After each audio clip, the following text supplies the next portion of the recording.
untuk menanyakan langsung, nah tadi dipaparkan PSN itu akan dibangun apa. Jadi di tanah PSN itu tidak boleh dibangun perumahan, itu garis besarnya. Jadi PSN itu nggak boleh bangun perumahan. Kemudian EPIK ini bukan di PSN kan, yang di PSN kan itu adalah tanah perhutani. Yang katanya Yai Said itu ihya ulmawat, tanah yang mati, tanah yang terbengkalai, itu yang diurus. Nah, karena negara itu berdasarkan Perpres 2024, negara memutuskan untuk yang ngelola itu pihak swasta. Nah, termasuk tadi diterangkan kenapa kok dinamakan ini PSN PIK, kok tidak PSN Perhutani, karena kebetulan lokasi tanahnya Blok A, Blok B, Blok C, Blok D, Blok E itu adalah dekat sama proyek PIK, sehingga dinamakan PSN PIK. Kebetulan yang ngelola sebagai pihak swasta yaitu dari pihak PIK, dari Agung Sedayu. Nah, yang tidak dipahami oleh masyarakat juga bahwa proyek ini bukan dibangun dari uang negara, terus uang negara diserahkan sama PIK, tidak. Yang membiayai 39,7 triliun itu dari PIK. Jadi yang membiayai proyek ini PIK. Coba bayangkan, PIK biasanya bangun perumahan, tiba-tiba sama negara disuruh membangun seperti wisata hijau, wisata mangrove. Mangrove yang asalnya 91 hektar harus dijadikan 514 hektar. Nah, PIK untungnya di mana? Nggak boleh bangun perumahan. Nah, itulah keistimewaan Pak Aguan. Tidak penting untung, yang penting bagaimana alam ini terjaga, wisata hijaunya terjaga, pesisirnya terjaga, dan bisa menciptakan lapangan kerja sebanyak-banyaknya serta pertumbuhan ekonomi. Oke, Kiai. Kiai Rozak ya. Ya, setelah mendengar mengenai terkait proyek PIK dan PSN PIK nih, seperti apa nih? Saya memang berangkat dari penasaran ya, dan juga banyak pertanyaan ke kami ya. Saya hadir terus terang saja mewakili dari organisasi saya Rois Am di Forum Silaturahim Bira Wali Songo, dan saya juga Ketua Umum Garda Wali Songo. Jadi banyak juga yang bertanya, cuman kami tidak bisa jawab, apalagi kalau kita cermati dari bahasa-bahasa yang ada di YouTube. Sehingga memang sangat perlu kami untuk melakukan tabayun, meminta klarifikasi, penjelasan. Nah, dari penjelasan itulah maka hadirnya saya di sini. Kalau ini dimuat oleh media, monggo kawan-kawan kalau bertanya tentang kajian-kajian fikih dan ilmu yang berkaitan dengan agama, silakan, saya siap untuk menghadapinya yang berkaitan dengan dua ini. Bukan dibayar, bukan disuruh, tapi inilah yang saya lihat. Saya adalah orang yang paling kritis terhadap kebenaran dan keberanian. Banyak orang benar tidak berani, banyak orang berani tidak benar. Nah, hari ini yang terjadi di medsos itu adalah berani tidak benar. Kalau kita, yang kita inginkan adalah orang yang berani dan orang yang benar. Monggo, siap untuk kami melayani dan berdebat. Kalau keimat masalah nasab berdebat 3 hari 3 malam, saya 10 hari 10 malam. Berkaitan dengan ini insya Allah. Kami juga akan mengoreksi banyak hal nanti terhadap manajemen PIK 2 yang berkaitan dengan isu-isu yang lain barangkali belum diungkapkan di sini. Monggo, terima kasih. Terus ada yang lain? Artinya konkret dan setuju dan mendukung ya dengan proyek ini PSN ya. Saat mendukung, bahkan tadi kami berharap kalau memang bisa, kenapa setiap daerah tidak diadakan semacam begini? Ngandalkan pemerintah mah dapat gitu. Pendanaannya sangat terbatas. Ini ada orang baik yang siap untuk mendanai. Tentu karena ini adalah bisnis ya.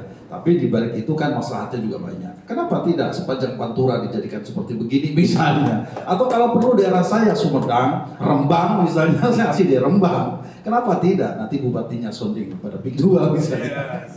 Supaya ini bisa memberikan potensi dan maslahat untuk daerah masing-masing. Monggo. Yai Alawi ya. Monggo Yai Alawi. Selaku perwakilan Banten kan ada juga yang tidak setuju dengan proyek ini nih. Pesannya mungkin bisa dikasih. Silakan semuanya kalau berdasarkan asumsi macam-macam lah ya, karena asumsi, narasi, pola pikir itu beda-beda. Tapi hari ini kami hadir ini ternyata bisa mengenyahkan asumsi dan narasi-narasi yang kita bawa dari awal. Habisnya kita diberikan pemahaman, akhirnya sedikit kita bisa mendapatkan pencerahan. Monggo lah kalau pro dan kontra sebuah proyek ya. Saya bicara nasab juga banyak sekali yang pro dan kontra.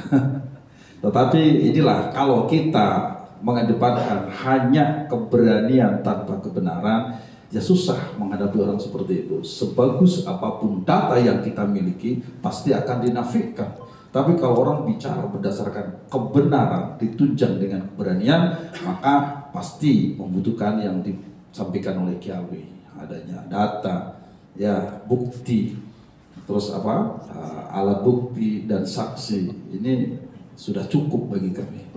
Ya, untuk mendukung PIK 2. Lanjut saja. Kalau ada yang kira-kira menolak, ya tabrak saja lah. Dalam tanda kutip, nggih, monggo sudah. Sudah ya? Oh, ya tanya ya Alawi. Terkait tadi penjelasan dari manajemen PIK seperti apa tadi? Ya, monggo ya. Dari terkait penjelasan tentang proyek-proyek aja apa aja yang ingin dilakukan nantinya. Menurut Yai bagaimana? Proyek-proyek yang akan dijalankan kan secara bertahap, tidak mungkin itu dilakukan secara sekaligus. Dan yang paling mengetahui jelas ahlinya, ya kan begitu. Kita hanya bisa sekarang memonitor, melihat. Mudah-mudahan kedepannya minimal sampai 2030 apa yang dicanangkan oleh PIK 2 seperti tadi pembuatan segala macam itu memang betul-betul bisa berjalan dengan lancar. Harapannya ya. Untuk yang lainnya mungkin tadi sempat dibahas tentang ada beberapa pihak yang pro dan kontra, ya orang hidup biasa lah ya begitu. Cuman ini pesan aja, saya mau menyentuh sebuah hadis Nabi. Wa qala Nabiyyu sallallahu alaihi wasallam, "Ahabun nas indallah anfa'uhum nas." Orang yang paling dicintai sama Allah itu adalah orang yang paling banyak memberikan manfaat. Sekarang kita cek aja di lapangan, selama PIK 1 PIK 2 yang PIK sudah memberikan manfaat ke berapa banyak orang, berbanding dengan orang yang merasa demikian. Kalau persentase lebih banyak, jalan terus, gak apa-apa, rumus begitu, nggak usah bingung. Ya kan pengamen mah ada aja, biasa itu malah. Ya janganlah proyek gede dan proyek kecil, gede, yang pengamen mah ada aja. Iya, jadi gitu mah gak usah mahal loh, biasa aja. Gitu. Kalau mau ngamen kan tadi kata Gus Rofi juga, kalau mau ngamen mah ya boleh-boleh aja kan begitu. Ya, gitu. Ya kalau kita mah anggap aja itu fakir miskin aja Gus lah gitu ya. Sian lah. Ya. Jadi harapannya bahwa proyek ini jalan terus, didukung, ya sudah barang tentu bahwa deal-dealan itu pasti terjadi, ya kan gitu. Karena ada beberapa orang yang mungkin merasa dirugikan karena mereka tidak dapat proyek ini, terus jadi banyak ngomong kemana-mana kan begitu. Kan tidak pantas lah kita sampaikan siapa orangnya kan gitu, walaupun kita tahu gitu Gus ya. Karena kita juga waktu dari bulan kemarin langsung kita juga dapat berita dari kawan-kawan di Jakarta, ini loh orang-orangnya yang buat ricuh di PIK 2. Cuma kan saya nggak ngerti. Oh ternyata soal data, oh ternyata ini urusan cari makan ternyata, iya. Sesederhana itu mungkin begitu kan, ya. Cari makan ya urusannya. Ya. Saya kira itu ya, teman-teman cukup ya. Oh, mau soal klarifikasi soal dikaitkannya PSN dengan pagar laut. Oh jadi sudah jelas Menteri Perekonomian Pak Airlangga Hartarto, Menteri KKP, semua kan sudah menyampaikan ya. Jadi bukan asumsi kita bahwa pagar laut dan PIK sama sekali tidak ada kaitan, tidak ada hubungan dan jauh. Ini proyek PIK ini lihat di tanahnya, ini masih proyek dibangun masih 20%.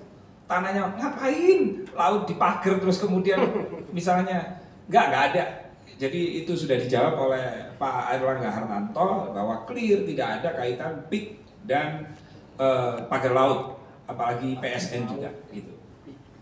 Ya, kalau memang cukup kita ke tanah PSN yang mana tanah PSN itu rawa-rawa Mas.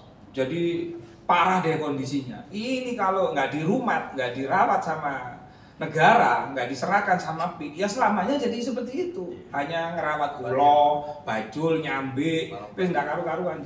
Ya kita ke sana ya. Setelah itu langsung ke Patung Naga bentar, terus kembali ke sini baru buka bersama ya. Kita berdoa dulu, Yai ini, Yai Ari, Yai. Yai, monggo doa.